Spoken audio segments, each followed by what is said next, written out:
J'ai pris 14 kilos sans arriver à les perdre en l'espace de 6 mois. On ne sait pas trop à quelle sauce on va être mangé. Et il y a ce feeling de date de péremption. Qu'est-ce qui m'arrive là? Je vieillis, je grossis, je suis obligée de subir le truc jusqu'à la fin de ma vie, c'est ça? C'est pas une pilule miracle. Et on ne se prend pas en charge de la même manière à 45, à 50 qu'à 20 ou 30. Donc, les techniques qu'on utilisait avant ne marchent plus, c'est normal, parce qu'on n'est juste plus les mêmes. On ne fonctionne plus de la même manière. Donc, on a un autre mode d'emploi à découvrir. Malgré ce déclin et cette perturbation, il est possible de se transformer et d'avoir une vraie nouvelle page de vie qui s'ouvre.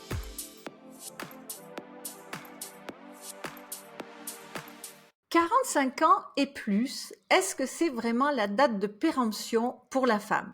Bonjour, ici Mademoiselle M, révélatrice de votre meilleure image. Et aujourd'hui, j'ai la joie, l'honneur et le plaisir d'accueillir Élodie Bossan, qui est naturopathe et coach holistique. Elle va se présenter plus en détail et nous allons parler ensemble à travers son expertise de ce qui se passe dans le corps, mais aussi dans la tête de la femme, Élodie, à partir de 40 ans, 45, 50, 60 ans et toute la vie, comme si la femme, elle avait 2 étapes dans sa vie. Donc, qu'est-ce qui se passe? Elle va vous donner des conseils à toutes sortes de niveaux. Et donc, nous allons avoir une discussion passionnante ensemble. Tout d'abord, si vous êtes nouvelle sur cette chaîne et que justement vous avez envie de recevoir des conseils en look, en confiance en soi, en gestion de garde-robe et en féminité, eh bien, il vous appartient de vous abonner et de cliquer ensuite sur la petite cloche. Et si vous écoutez tout ça en podcast, de nous mettre une bonne note à la fin si vous avez aimé, bien entendu. Alors, Élodie, on s'est rencontrés il y a déjà pas mal d'années. Me concernant, je crois que la première fois que j'ai dû te voir, ça devait être en 2017 en Bulgarie. On était dans un rassemblement d'entrepreneurs. Voilà, est-ce que tu partages mon avis là-dessus? Oui. Bonjour Myriam, ravie de te retrouver dans cette vidéo. Oui, on s'est rencontrés à cette époque dans un événement d'entrepreneuses. Donc, on était déjà dans cette dynamique-là de femmes actives qui ont envie de se déployer et tout ça. Et donc, je suis très contente aujourd'hui d'être avec toi pour parler de ces sujets justement après 45 ans. Qu'est-ce qui se passe dans la vie d'une femme Ouais. et comment on peut équilibrer les choses. Ouais. Alors, est-ce que tu peux nous raconter, peut-être, Élodie, ton parcours de femme et d'entrepreneur? Parce que tu n'en es pas arrivée là par hasard et ni du jour au lendemain. Donc, qu'est-ce que c'est qui t'a amené, avant que tu nous parles de ton expertise et de tes pépites, comment tu en es arrivée là? Oui, alors moi, en fait, à la base, j'étais pas du tout dans le domaine de la santé, du bien-être des femmes. J'ai eu plusieurs métiers avant, mais à chaque fois, je me sentais frustrée parce que j'avais envie d'aider les gens, j'avais envie d'être utile. Et puis, j'ai eu des expériences moi-même en tant que femme, dans ma vie de femme, au niveau de la santé, au niveau du poids aussi, du bien-être. Et j'ai cherché des solutions pour moi. Et dans ce parcours-là, je me suis formée en naturopathie, en coaching, et j'ai commencé à accompagner des femmes, au début en présentiel, et puis au fur et à mesure en ligne.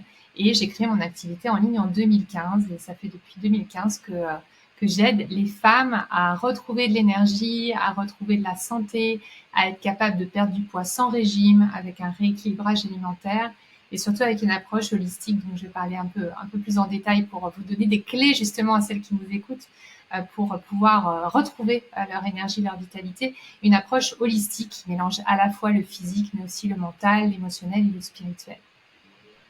Ok, tu nous partageras plus tard pourquoi tu as choisi cette approche holistique, mais peut-être avant nous expliquer plus dans le détail qu'est-ce qui se passe dans le corps de la femme à partir de 40, voilà. En fait, ça dépend des femmes, j'imagine, tu vas nous expliquer ça, mais il y a des basculements hormonaux. Enfin, donc, qu'est-ce qui se passe concrètement qui fait que c'est le début du changement?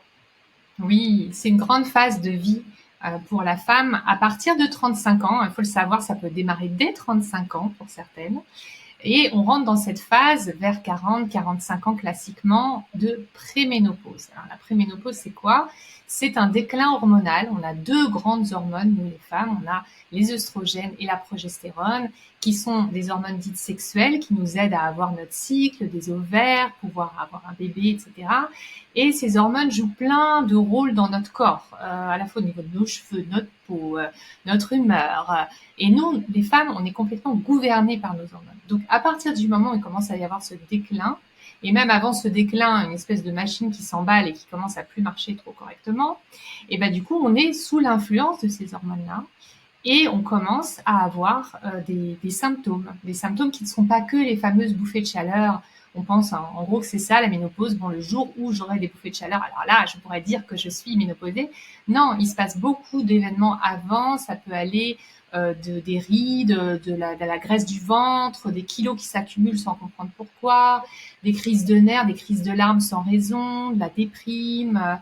Ça peut être aussi un sentiment oui, de plus être trop à sa place, de pas comprendre en fait ce qui nous arrive, comme si tout à coup on avait des comportements irrationnels qui nous ressemblent pas. J'entends beaucoup de femmes me dire ça, ça me ressemble pas, c'est bizarre ce qui m'arrive. Et comme on n'a pas de clé, qu'on n'est pas éduqué sur ces sujets-là, et ben on met ça sur notre dos en se disant bon bah c'est de ma faute, je fais pas assez de sport, je suis pas assez, je mange pas assez bien, je dors pas assez, je suis pas une assez bonne mère, bonne épouse, bonne entrepreneuse, bonne rien. Et donc on se met toute la charge sur notre dos alors que souvent c'est juste un problème hormonal qui demande à être pris en compte en fait. Et ça pourrait résoudre beaucoup de problèmes.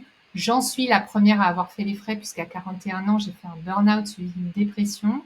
Alors, il n'y avait pas que des facteurs hormonaux, bien sûr, mais clairement, aujourd'hui, avec ce que je connais de l'approche hormonale, je sais que la dépression que j'ai traversée avait clairement un facteur hormonal et que si j'avais eu les outils, les alternatives naturelles pour prendre en main ce changement hormonal, j'aurais pu redresser la barre plus vite. Donc, c'est aussi ça qui me tient à cœur aujourd'hui comme message de pouvoir aider les femmes qui traversent des périodes difficiles, que ce soit mentales ou physiques. À l'époque, j'ai pris 14 kilos sans arriver à les perdre en l'espace de 6 mois. C'était incompréhensible pour moi, en plus, en tant que naturopathe qui aide les femmes à perdre du poids naturellement, que mes propres méthodes ne fonctionnent plus sur moi. C'était juste l'enfer. Et heureusement, j'ai fini par comprendre ce qui bloquait et par mettre ce qu'il fallait en place. Mais c'est ça aussi le message aujourd'hui, c'est de dire qu'heureusement, malgré ce déclin et cette perturbation, bah, il est possible de se transformer et d'avoir une vraie nouvelle page de vie qui s'ouvre. Et est-ce que c'est d'ailleurs ce qui fait que pour toi, comment dirais-je, la prise en charge de sa santé, de sa vitalité, elle doit être holistique et pas justement simplement l'alimentation ou pas que le sport ou pas que j'en sais rien. Voilà, c'est quoi finalement l'état d'esprit, enfin, dans quelle disposition, je dirais, il faut se mettre, parce que on pourrait très bien se dire, oui, mais bon, je traverse une mauvaise période, tu vois, c'est difficile. En fait, la question finalement, c'est comment on sait que c'est les hormones et pas autre chose finalement. Oui, alors il y a deux grandes choses au niveau de l'état d'esprit dans cette phase-là, quand on atteint cette période de 40-45 ans et qu'on sent qu'il y a des choses qui tournent par rond. La première chose à faire au niveau de l'état d'esprit, c'est de s'ouvrir justement l'esprit, de s'éduquer et de se dire bon, je vais apprendre un peu. Là, j'ai besoin d'apprendre parce que on nous a pas appris. La période de la ménopause, la préménopause, c'est encore très tabou. Ça commence à changer, mais très doucement. Nos mères souvent ne nous ont rien dit sur le sujet. On ne sait pas trop à quelle sauce on va être mangé. Et il y a ce feeling de date de péremption, justement, en disant, mais qu'est-ce qui m'arrive? Là, je suis en train de dégénérer, je vieillis, je grossis.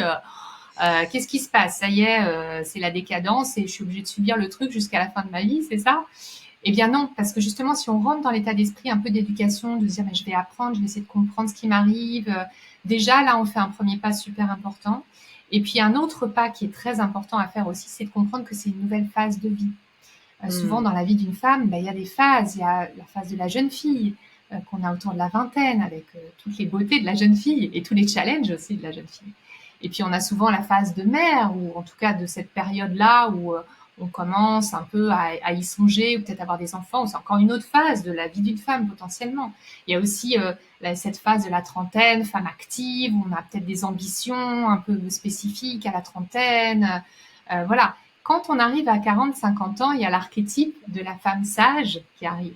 Et cette femme sage, ben, c'est la femme qui a toute cette expérience, qui a traversé toutes ces épreuves, qui est là pour enseigner, pour transmettre, qui a ces années derrière elle pour apprendre aux plus jeunes, pour accompagner aussi les plus jeunes générations. Donc c'est un âge magnifique et c'est aussi un âge de grande liberté où on a moins de contraintes, on se connaît mieux, on a parfois plus de ressources, plus de temps parce que les enfants sont plus grands, parce qu'on a peut-être moins de choses à gérer au niveau familial, etc. Donc c'est aussi une phase de potentiel incroyable en fait, magnifique, où on peut être encore plus soi-même. Et en même temps, c'est une phase où je vois des femmes qui se fanent en fait, parce que justement, elles se sentent dégénérées corporellement, mentalement, etc. Et du coup, elles se perdent un peu là-dedans. Donc, c'est très important au niveau de l'état d'esprit d'accueillir cette nouvelle phase de vie, de se dire, allez, j'accepte ça, j'accepte que c'est une nouvelle phase, une nouvelle page qui s'ouvre à moi, plutôt qu'une descente, une dégringolade de date de péremption. Et c'est pour ça justement que parce qu'il y a cette image de la femme sage à déployer, on a besoin d'aller un peu plus loin que l'assiette, parce qu'on n'est pas qu'un tube digestif. Hein. À 45 ans, on le sait, on l'a compris. En général, on a fait des expériences avec notre alimentation. On sait qu'il y a aussi les émotions qui jouent. Il y a aussi le mental en termes d'organisation, de logistique, de courses, de autres, etc. On a besoin aussi d'avoir une stratégie. Et puis, on a besoin d'un peu de spiritualité en mettant du sens et de la joie. Parce qu'on n'a plus juste envie de peser 50 kilos sur notre balance. On a envie de vieillir en bonne santé. On a envie de se rouler dans l'herbe avec nos petits-enfants quand on sera plus âgé. On a envie de voyager encore à 80 ans, à 85 ans, de pouvoir prendre l'avion, de pouvoir voir le monde. Enfin, on a envie de ça. Et donc ça, c'est une dimension pour moi qui est spirituelle parce que ça va dans la direction du sens, de l'élan et de l'alignement qu'on a envie d'avoir dans sa vie. Oui. Donc on voit que effectivement, j'aime beaucoup tout ce que tu décris là, enfin à tous les niveaux. Je trouve ça vraiment extraordinaire. Et donc en fait, ça veut dire ce que tu dis, c'est que ça sert à rien de lutter et de vouloir rester comme avant ou redevenir comme avant en essayant de trouver toutes sortes de subterfuges, enfin voilà, et de se lamenter, mais avant j'étais comme ci et maintenant je suis comme ça, nanana. C'est de dire bon ben voilà, c'est comme ça, c'est la nature, ainsi soit-il, on est toutes pareilles. Qu'est-ce que je peux faire pour entamer ce nouveau chapitre de vie? Et tu sais, j'avais entendu ou lu, je ne sais plus quelque part, par rapport justement à la phase ménopause, on va dire, cette période de vie de la femme, qu'en fait, à cette période-là, il y a plein de femmes qui entreprennent, c'est-à-dire qu'elles ont un nouveau bébé qui n'est plus familial, mais qui est un projet personnel. Voilà, et je trouve ça super, quoi. Hein, et on en voit pas mal. T'es d'accord? Complètement. Et c'est ça qui est génial. J'en connais aussi des femmes qui ont saisi un peu la balle au bon à 45, 50. Et c'est ça, en fait, le message aussi. C'est de dire comment je récupère ce temps-là Oui. pour un nouveau projet, un projet qui me ressemble et qui me tient à cœur. Je pense que c'est une phase dans la vie d'une femme, cette transition-là qu'on vit entre 45 et 55, une transition vers soi, en fait. C'est un peu la chance qu'on peut se laisser, là, enfin, de s'aimer vraiment, tu vois, de se redécouvrir, de s'honorer, de se permettre de se déployer. Tu vois, ça me donne des frissons quand j'en parle. Mais c'est vraiment ça, en fait. Je pense que beaucoup de femmes ne s'y autorisent pas avant dans leur vie. À 20 ans, on n'a pas forcément la conscience, les ressources. À 30 ans, on est prise dans nos histoires de relations, de travail, etc. À 45, il commence à se passer un peu d'autres choses au niveau de l'énergie. On n'a plus trop envie de se laisser marcher sur les pieds, on se connaît mieux. Et donc, c'est un peu le moment de se dire, allez, il est temps, quoi. Parce qu'à 45, ben justement, après, on sait que c'est 60, 70, c'est un peu d'autres énergies qui sont encore très chouettes, hein, mais on a aussi encore du jus, quoi, de l'énergie à mettre dans ces projets encore à cet âge-là. Absolument. Du coup, par rapport à tout ce que tu es en train de nous expliquer, quelle hygiène de vie, de façon globale, puisque dans ta fonction holistique, tu abordes tous ces 4 aspects, quelle hygiène de vie tu préconiserais? Oui. Alors, il y a beaucoup de choses à dire sur ce sujet-là. J'imagine. On pourrait faire un atelier entier. Mais Voilà, hygiène de vie, si je suis vraiment dans les basiques, déjà, il y a ces 4 piliers. Ces 4 piliers fondamentaux sur lesquels je reviens souvent, qui sont très importants parce que si on continue à voir juste un aspect type alimentation uniquement ou type sport uniquement, on se plante littéralement. Et je le vois régulièrement dans les femmes que j'accompagne qui viennent vers moi à la suite d'un régime, à la suite de sport à outrance, à la suite de reprise en main alimentaire féroce qui tient quelques semaines en mode régime et puis patatras. Donc, ce qui est très important, c'est d'abord de retenir que votre alimentation, votre hygiène de vie, elle va être englobée dans une partie physique, mentale, spirituelle et bien sûr émotionnelle. On ne peut pas traiter le sujet du bien-être de la femme après 45 ans sans prendre en compte tous ces repères-là. Donc ça, c'est la première chose. Et la deuxième chose qui est très importante plus sur l'alimentation, c'est qu'on a un mode alimentaire en fait hormonal encore plus à 45 ans qu'avant. Bon, on est beaucoup revenu sur la théorie des calories ces dernières années en nutrition. On sait aujourd'hui que c'est une théorie poussiéreuse qui ne fonctionne pas, qui a été élaborée par des humains avec un calorimètre, une machine pour mesurer la chaleur de chaque calorie et soi-disant l'énergie que véhicule un aliment. Sauf qu'on sait qu'aujourd'hui, une calorie de pain blanc n'a rien à voir avec une calorie de d'œuf, par exemple, ou de beurre. Ça n'a pas du tout le même effet sur le corps. Donc aujourd'hui, on comprend que c'est l'insuline, qui est une hormone aussi dans notre corps, qui, elle, gouverne notre poids. Plus on mange d'aliments sucrés ou glucidiques, donc riches en glucides, surtout glucides rapides, type pain blanc, pâte blanche, riz blanc, plus on va avoir un pic de glycémie, et plus ce pic de glycémie, ce taux de sucre dans le sang, va déclencher la production d'insuline. Et dès qu'on produit de l'insuline, on produit du gras. Voilà. Donc, notre corps fonctionne comme ça. Son langage, c'est insuline, gras. Il comprend. Sucre, insuline, gras. On lui parle calories, il comprend rien. Une calorie d'un morceau de bois, pourtant on peut le mesurer, la calorie d'un morceau de bois, puisqu'on peut brûler du bois, n'a rien à voir avec une calorie d'un pancake ou d'un donut. Ça n'aura pas du tout le même effet sur le corps. Donc aujourd'hui, on revient sur un fonctionnement hormonal, et heureusement, et on a encore plus besoin de ce fonctionnement hormonal chez la femme. Donc, en termes d'hygiène de vie, avant de rentrer après plus dans les détails, il y a vraiment des choses à faire, à ne pas faire, mais c'est déjà de comprendre, de sortir de ce truc de calories. Vous avez besoin de manger moins de calories pour maigrir, c'est n'importe quoi. C'est des années 80. Faut sortir de ce truc-là. Il faut comprendre, par contre, qu'on a besoin de réduire ses apports en glucides, d'abord en sucre, bien sûr, j'en parlerai tout à l'heure, mais ensuite aussi dans certains glucides qui ne favorisent pas du coup ce fameux pic de glycémie pour diminuer son insuline. Plus notre insuline est basse, plus notre corps apprend à déstocker et prendre dans les graisses qu'on a dans notre corps, et plus il y a plein de mécanismes en chaîne au niveau de la santé qui vont aider à réguler nos hormones. Et c'est ça dont on a besoin. Plus on va avoir une bonne hygiène de vie en termes d'alimentation, de sommeil et de mouvement, qui sont là aussi les trois clés indispensables, plus forcément on va pouvoir bien gérer les bouffées de chaleur, les sueurs nocturnes et tout ce qu'on peut rencontrer de désagréments en termes de préménopause et de ménopause.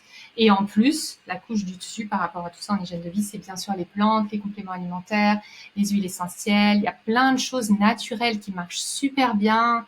J'avais encore l'exemple d'une patiente là, récemment qui avait des sueurs nocturnes horribles où elle mouillait ses draps.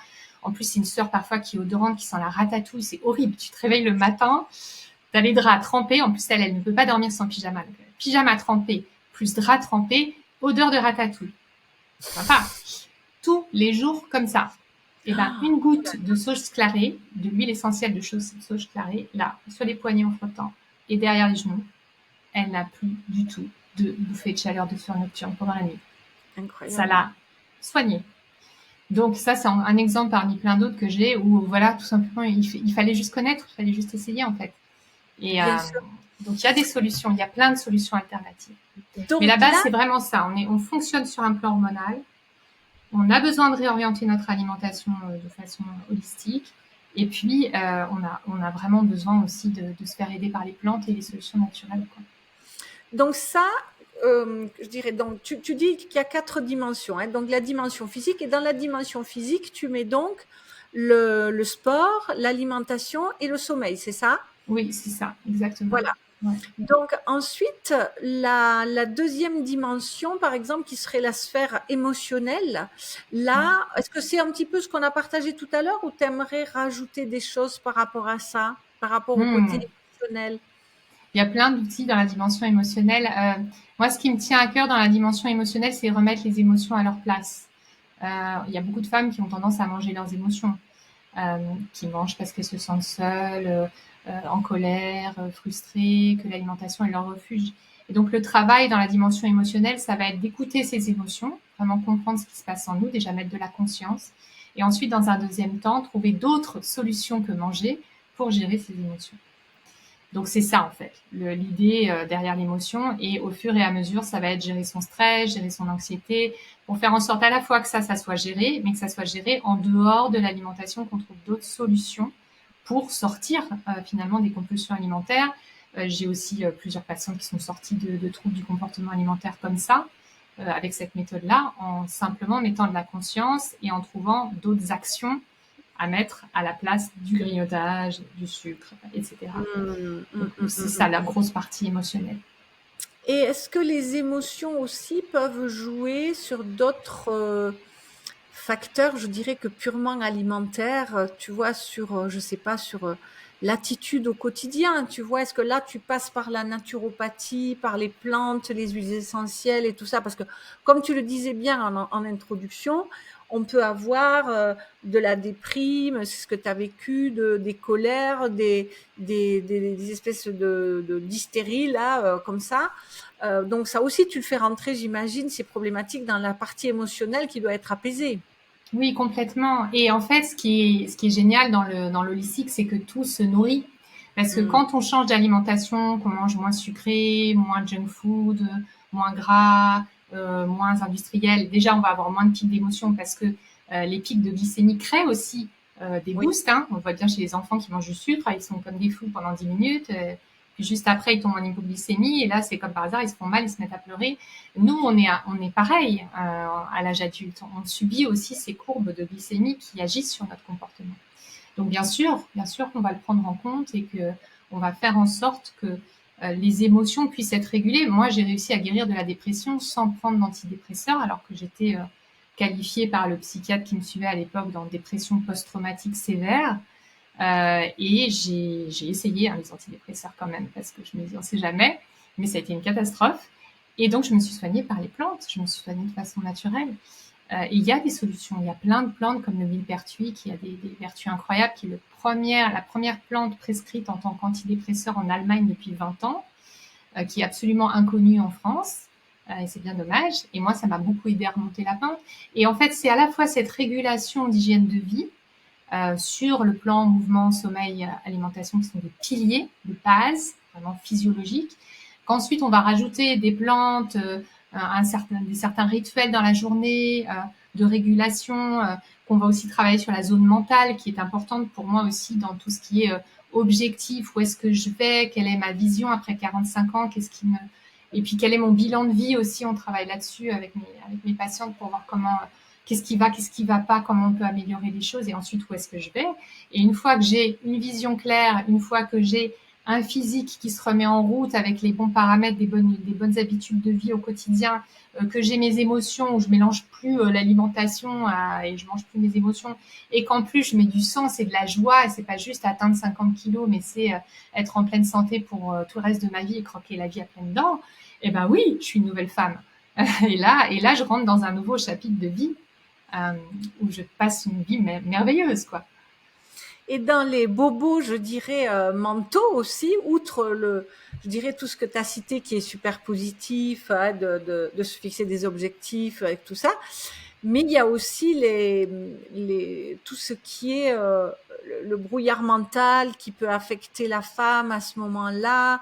Enfin, ça aussi, je pense que tu peux agir par l'alimentation, par les compléments et ainsi de suite, quoi, j'imagine. Non? Complètement. En fait, toutes les femmes que je suis, qui sont dans une période de préménopause ou de ménopause, ont toutes 100% des symptômes qui s'atténuent en changeant leur alimentation et aussi en améliorant leur sommeil. C'est quand même entre mouvement, sommeil et alimentation, les deux premiers, c'est sommeil et alimentation. Et même parfois même, c'est le sommeil avant l'alimentation. Parce que quand la personne est épuisée, ça va être très difficile de changer ses habitudes alimentaires. Elle va pas avoir de volonté, ça va être vachement plus dur. Elle sécrète encore une hormone, encore une copine qui s'appelle la gréline, qui est une hormone qui nous donne faim quand on est fatigué, puisque le corps demande à se reposer, on lui donne pas de repos, Donc du coup, lui, il envoie des signaux de faim en disant donne-moi du sucre. Parce que là, je suis crevée, j'ai besoin de dormir. Comme tu me fais pas dormir, donne-moi du sucre, donne-moi du sucre. Et ça devient obsessionnel. Et donc forcément, on va manger à ce moment-là. Donc demander à une personne de manger moins de sucre alors qu'elle est épuisée, c'est compliqué. Donc souvent, il faut commencer à bien travailler le domaine du sommeil pour qu'il y ait plus de repos. Et ensuite, on avance sur l'alimentation. Mais oui, c'est fondamental et ça va réduire les symptômes grandement, voire les supprimer carrément. Parce que la phase de ménopause, en fait, est une phase complètement naturelle de la vie d'une femme. C'est devenu très médicalisé parce qu'on n'en parle qu'au gynéco. Parce que les femmes arrivent désespérées, elles ont plein de symptômes et tout ce qu'on leur propose, c'est un médicament. Mais à la base, c'est comme la puberté. La puberté, on a les hormones qui s'envolent. La ménopause, on a les hormones qui déclinent. C'est un cycle naturel dans lequel toutes les femmes passent, et même il y a plus de femmes ménopausées que de femmes qui ont des enfants, puisque quasiment toutes les femmes y passent en fait, qu'elles aient eu des enfants ou pas. Donc on est toutes concernées par ça, sauf que on nous a tellement pas donné de clés, tellement pas appris, qu'on subit nos symptômes jusqu'à plus en pouvoir, à finir chez le gynéco et demander un traitement hormonal substitutif, qui peut être bien sûr utile, au même titre que les antidépresseurs parfois peuvent être utiles, je suis pas contre, mais je suis simplement en train de dire que ça ne convient pas à toutes les femmes et que surtout ça ne va pas tout résoudre.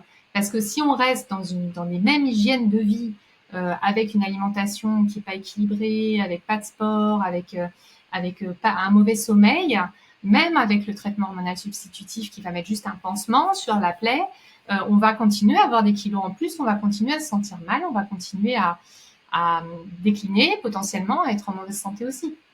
Donc c'est indispensable à nos âges, 45, 50, il faut avoir une bonne hygiène de vie.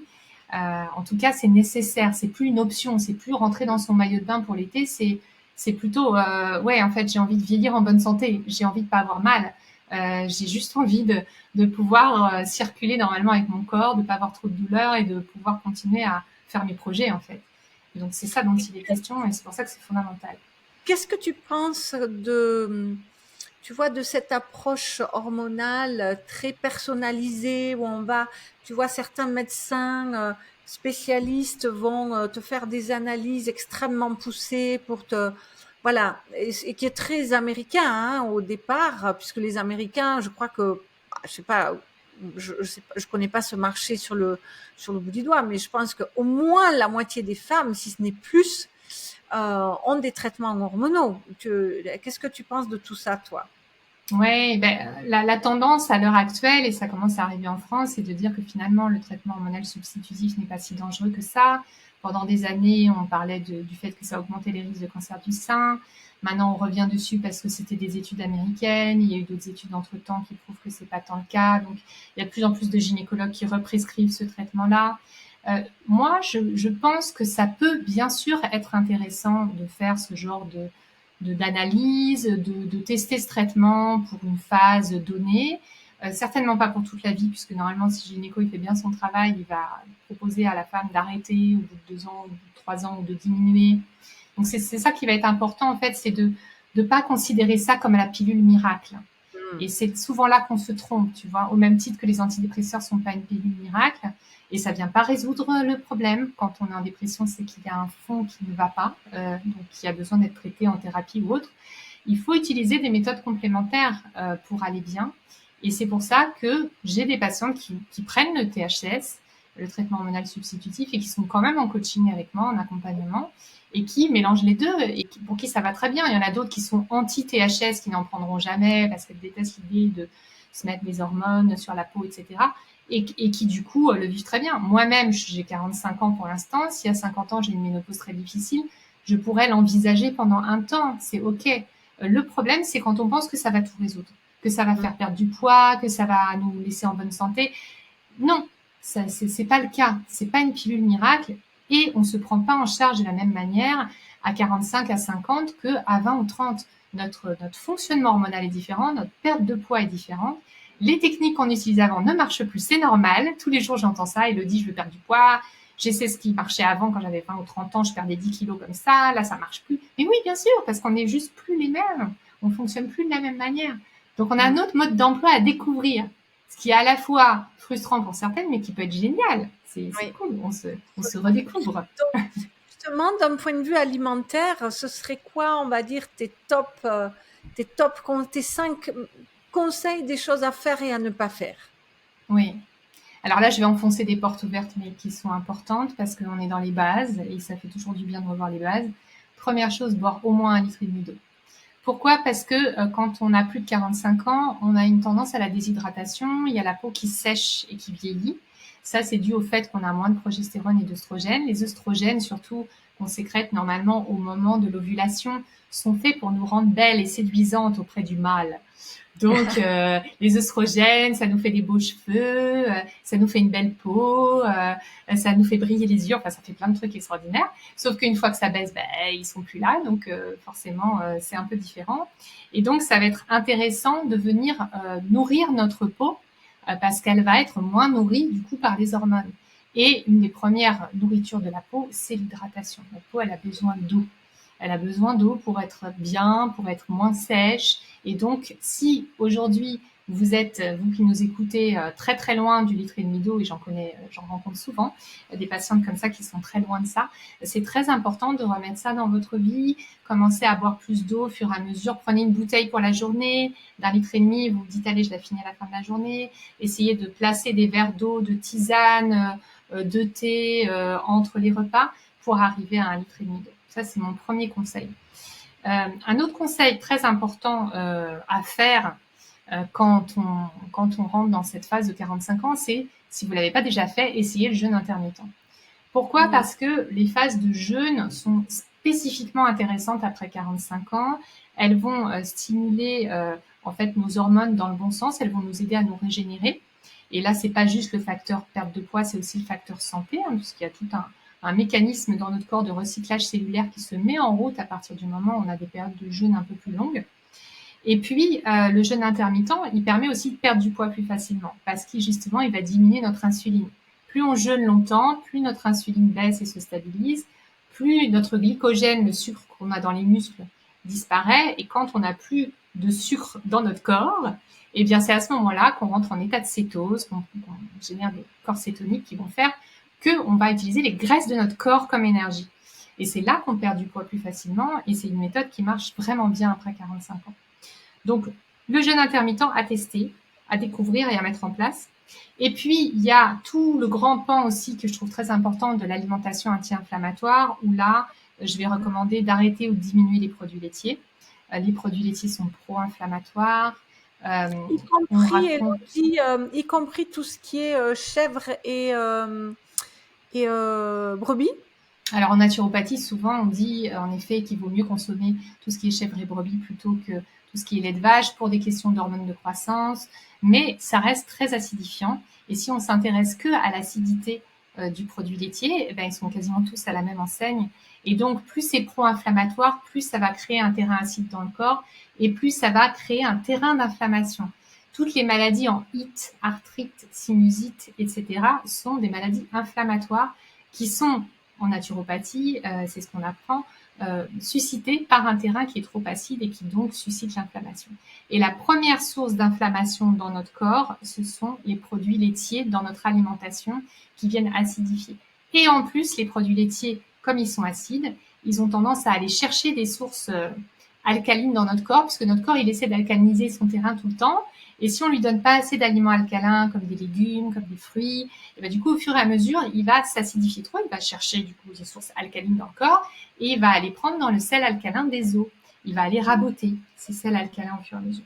Et c'est pour ça qu'on se retrouve dans les pays d'Europe du Nord où on mange le plus de produits laitiers avec le plus haut taux d'ostéoporose en même temps. Alors qu'on a des médecins qui nous disent il faut manger du calcium, il faut manger du calcium. Oui, les produits laitiers sont pleins de calcium, mais ils sont aussi très acides. Et c'est pour ça que du coup, au fur et à mesure, si on en mange trop souvent, et ben on se retrouve avec des os de mauvaise qualité.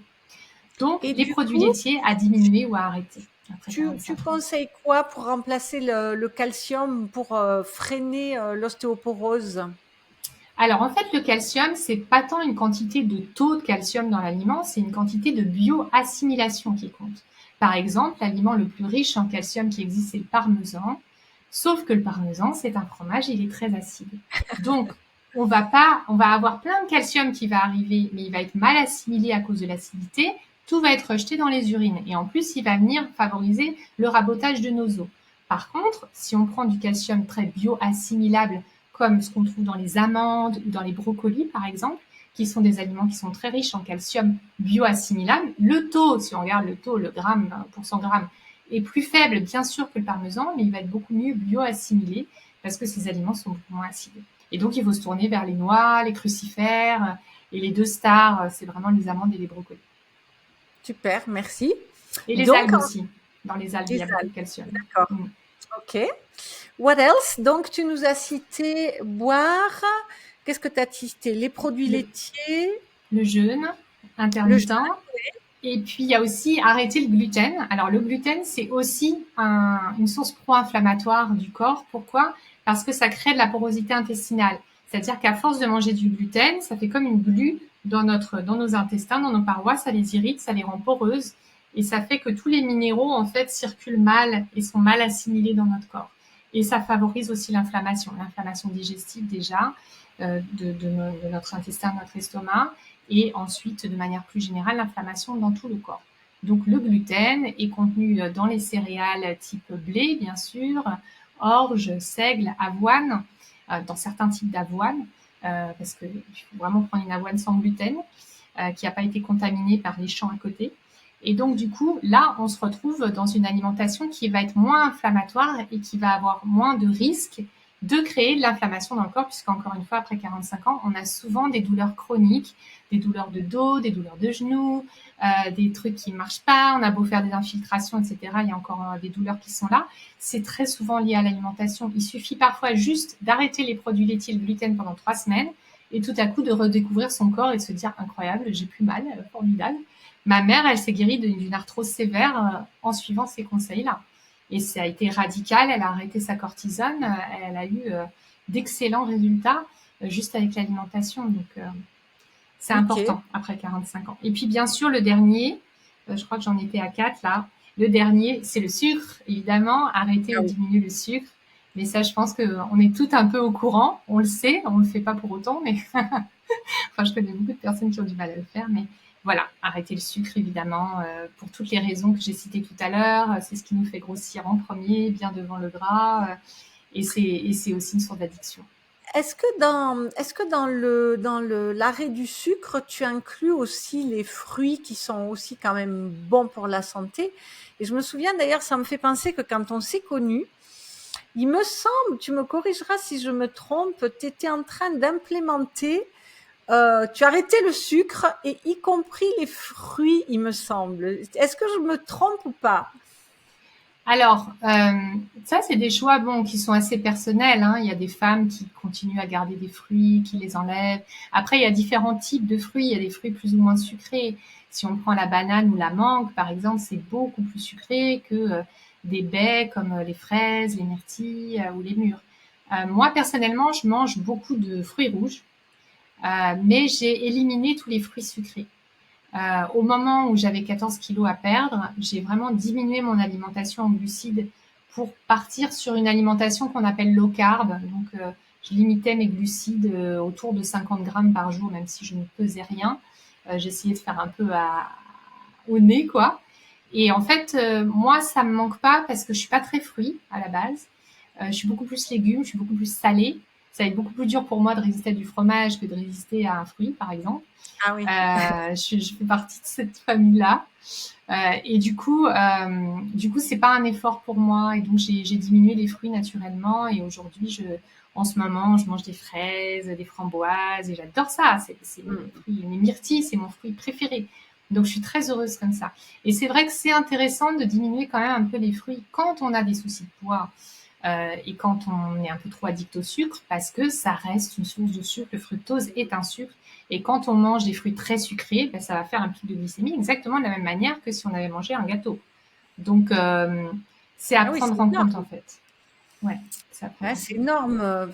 J'aurais pas cru que c'était autant qu'un gâteau. Bon, le truc, la différence, je pense que c'est qu'en général, t'as pas de gluten dedans, mais tu as des fibres en plus. Oui, oui, l'effet est Et moins des important. Oui, l'effet est moins important sur la glycémie que si tu prends un jus de fruits. Un jus de oui. fruits, boum, Ah tu oui, vas avoir un pic de glycémie. Les fibres par exemple, d'une orange ou même d'une mangue vont diminuer l'aspect oui. glycémique. Et qu'est-ce Mais ça a un impact quand même. C'est-à-dire que sur un estomac à jeun, on n'a rien mangé depuis plusieurs heures, on avale un fruit, ben, ça va créer un petit pic de glycémie et ça va générer de l'insuline et ça va faire grossir. Et pour certaines personnes, grossir plus que d'autres. Il y en a qui sont spécialement sensibles, qui dès qu'elles ont un petit pic en magazine direct et me disent mais je comprends pas, je mange que des fruits, je grossis. Oui, mais ça reste du fructose, ça reste un type de sucre. Et c'est ça Oui, le constat aussi, qui est parfois difficile pour certaines, de dire, bah oui, les fruits aussi, il faut que je réfléchisse peut-être un peu différemment. Ça ne ouais. demande pas à les exclure, ça demande juste à en favoriser certains, les mettre au bon moment dans la journée, plutôt en fin de repas, ou voire en dehors des repas, mais après avoir mangé déjà quelque chose. C'est une approche Quelle, en euh, fait. quelle est ta vue, quelle est ton opinion, Elodie, sur tout ce qui est liquéfié finalement aujourd'hui, hein, c'est-à-dire les smoothies, des choses comme ça. C'est tellement vanté pour les vertus, voilà. Qu'est-ce que tu en penses, toi, de ça?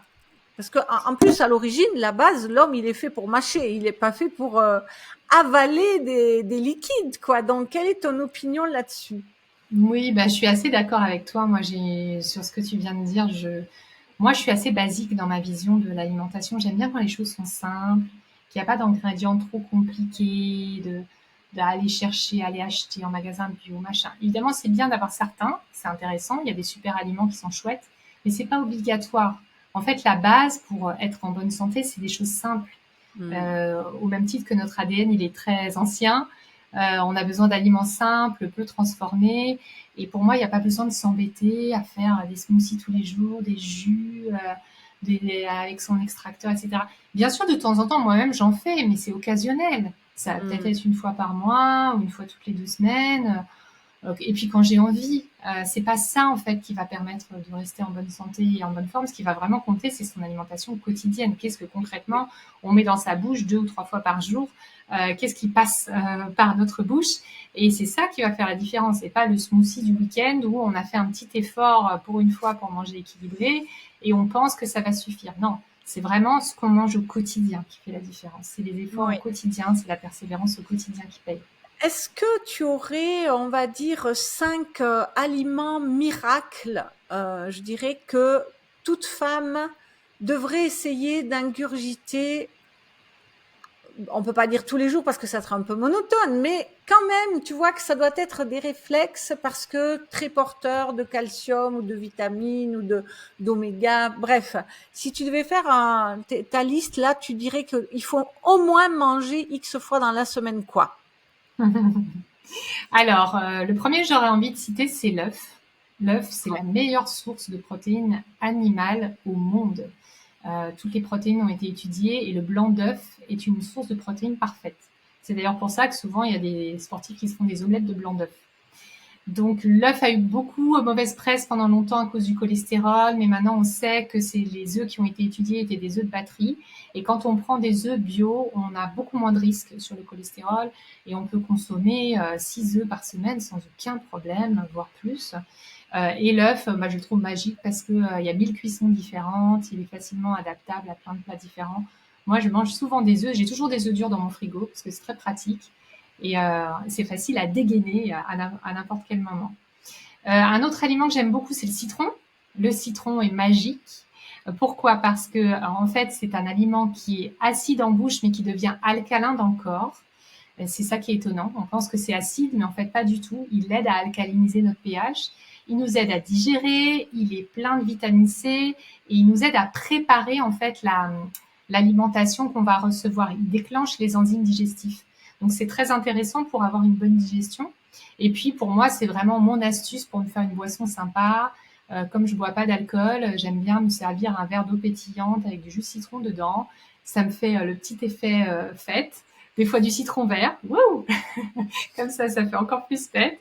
Et moi, j'adore le citron, j'en mets à toutes les sauces, c'est le cas de le dire, dans mes plats, dans un plat de poulet avec du citron, par exemple, un peu en mode tagine, ou bien du citron frais dans mes salades. J'ai toujours un citron à la maison, c'est un grand classique chez moi. Un autre aliment que j'aime beaucoup, c'est l'avocat. L'avocat, c'est une source de gras végétal. Je parlais du gras tout à l'heure et à quel point c'est une meilleure source que le sucre. Et les avocats, souvent, on n'ose pas trop en manger, on se dit c'est trop gras. Mais quand on commence à baisser ses glucides, on peut aussi augmenter ses sources de gras, de lipides, pour faire en sorte de réveiller un peu nos corps cétoniques et de favoriser le déstockage. Et c'est ce qu'on apprend en alimentation cétogène, c'est paradoxal, mais plus on mange gras, plus on va maigrir. Et donc, l'avocat est le bienvenu dans nos assiettes. Et là, on peut en manger sans problème 3 par semaine, voire même se manger un avocat entier si le soir on fait un repas léger. C'est pas du tout un problème. C'est une source de gras végétal qui est excellente au même titre que l'huile de coco. Et donc, d'ailleurs, ça me fait une belle transition vers le lait de coco. Le lait de coco, c'est un truc à avoir chez soi tout le temps. Moi, j'adore faire des petites poêlées de légumes. Et à la place de la crème, je mets toujours du lait de coco. Ça fait un petit twist sympa, un goût un peu Asie. Je rajoute des épices. Là aussi, le lait de coco, c'est formidable. J'en ai toujours à la maison et puis ça se conserve facilement. Qu'est-ce que j'ai encore en stock comme aliment? Je pourrais continuer longtemps comme ça. Les sardines. Les sardines sont très riches en oméga 3. Et ça, c'est génial aussi d'avoir des petites boîtes à la maison. Alors bon, ok, vous allez me dire, c'est des boîtes en métal, il y a du BPA, etc. Bah, choisissez votre type de sardine. Hein. Si vous prenez de la sardine haut de gamme, vous aurez un emballage haut de gamme aussi qui ira avec.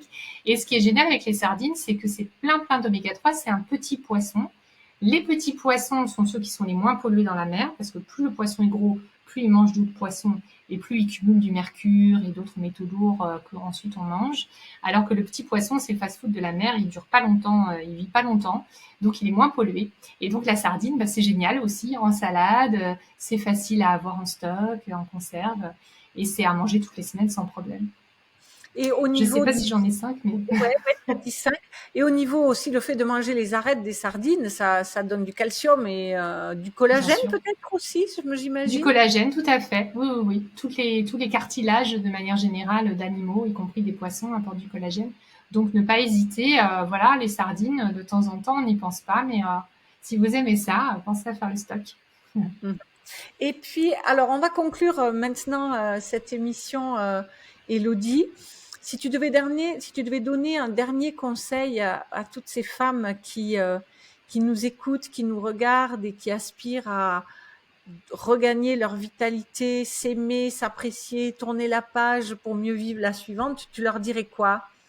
Moi, je leur donnerais vraiment un conseil de l'ordre du mindset, de l'état d'esprit, de commencer par se dire, OK, je m'accorde cette chance. Hmm. En parlant avec ces femmes, souvent, le premier truc qui bloque, c'est mais j'ai tellement fait de choses déjà. J'ai tellement fait de régime, j'ai tellement été voir de médecins, j'ai tellement essayé de me prendre en charge, j'ai tout essayé. Je vais pas encore me remettre là-dedans. Et en fait, si, en fait, si, parce que c'est justement le moment de se redonner une chance et de croire en soi. C'est un peu se dire, ok, j'ai des personnes que j'accompagne comme ça qui me disent, je me suis dit que c'était ma dernière chance.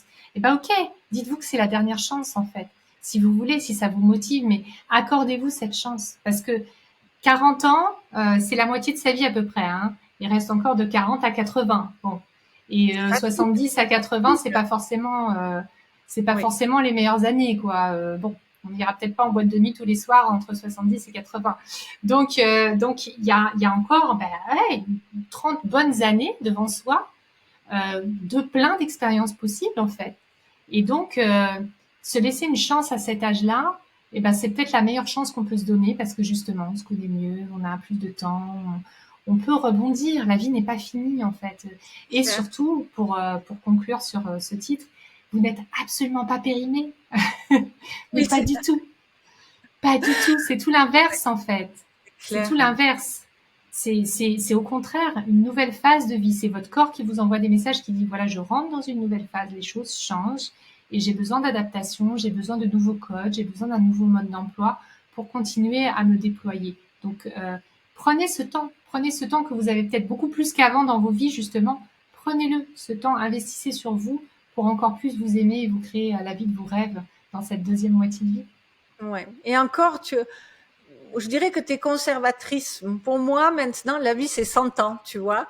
Et c'est la Ouais. pêche jusqu'à au moins 80, tu vois, parce que, bah, écoute, on a des modèles autour de nous qui montrent qu'il y a beaucoup de choses qui sont possibles aujourd'hui. Évidemment, c'est pas gagné, la génétique peut aider, mais on peut se donner un maximum de moyens, quoi. Il suffit de le vouloir et de se mettre dans le bon état d'esprit, comme tu dis. Exactement. Bah oui, 100 ans, 120 ans, quand on voit au Japon ces centenaires à 120 ans qui pêchent le poulpe en apnée, c'est incroyable, hein. Il y a des modèles de vie dans les fameuses zones bleues où il y a des centenaires qui ont une pêche incroyable. Donc c'est possible pour nous. Et ça va demander des changements, ça va demander des réajustements d'hygiène de vie, d'état d'esprit, ça va demander des actions en place. Mais quel cadeau derrière de vieillir en bonne santé. Quel cadeau de connaître ses petits-enfants. Quel cadeau de continuer à voir les gens qu'on aime, ses proches, de grandir et pouvoir continuer à les aimer, les soutenir, être présent pour eux. C'est inestimable, ça n'a pas de valeur en fait. Si on n'a pas cette santé-là, on peut rien faire dans la vie. Donc, c'est important. Super. C'est Ah important. oui, c'est central. Tu sais, j'avais une cliente une fois qui m'avait dit, il y a très longtemps déjà, et moi j'étais beaucoup plus jeune, mais elle m'avait dit une phrase, ça m'avait, tu vois, j'y pense aujourd'hui, elle m'avait dit, de toute façon, à partir du moment où on est à la retraite, on a un nouveau travail, c'est celui de rester en bonne santé. Et je m'étais dit, ah ouais, c'est pas bête. Exactement. C'est ça, hein, finalement, on n'a plus un travail professionnel, mais notre travail, c'est de prendre soin de soi et de s'occuper de soi, quoi, de ce point de vue-là, tout simplement. Ouais, Bien. fondamental. Élodie, je mettrai dans le descriptif de la vidéo tes coordonnées pour qu'on puisse te joindre. En tout cas, je te remercie infiniment pour ce partage qui était très riche. Mais évidemment, comme tu l'as si bien dit, c'est sûr qu'on peut creuser les 4 domaines beaucoup plus que ce qu'on l'a fait là. Mais comme tu l'as dit aussi, je trouve que c'est bien de rappeler des choses qu'on sait. Mais la question, c'est de se dire, est-ce que je le fais? Je le sais, mais est-ce que je le fais? Donc, merci à toi et pour ce partage et tout. Et puis, bien sûr, si vous n'avez pas encore téléchargé le cadeau de bienvenue sur cette chaîne, aujourd'hui, on a un petit peu dévié, on a parlé d'alimentation. Mais si vous me suivez, vous savez à quel point l'hygiène de vie, pour moi, depuis toujours, est centrale. Hein, si vous me suivez sur Instagram, vous pourrez davantage le découvrir peut-être. Donc, cadeau de bienvenue, faites un quiz pour apprendre où en est votre niveau stylistique. Et bien sûr, si vous avez envie d'aller plus loin, eh bien, je donne plein de conseils sur tous les réseaux sociaux. Donc, un petit pouce en l'air si cette vidéo vous a plu, n'hésitez pas à la partager et une jolie note si vous avez appris des choses sur votre aire de podcast préférée. Élodie, merci beaucoup à toi. Merci à toi. Merci de m'avoir invitée sur ta chaîne. J'étais ravie de partager avec vous. Avec plaisir. À bientôt, Élodie. Bye bye. À Merci bientôt. à toi.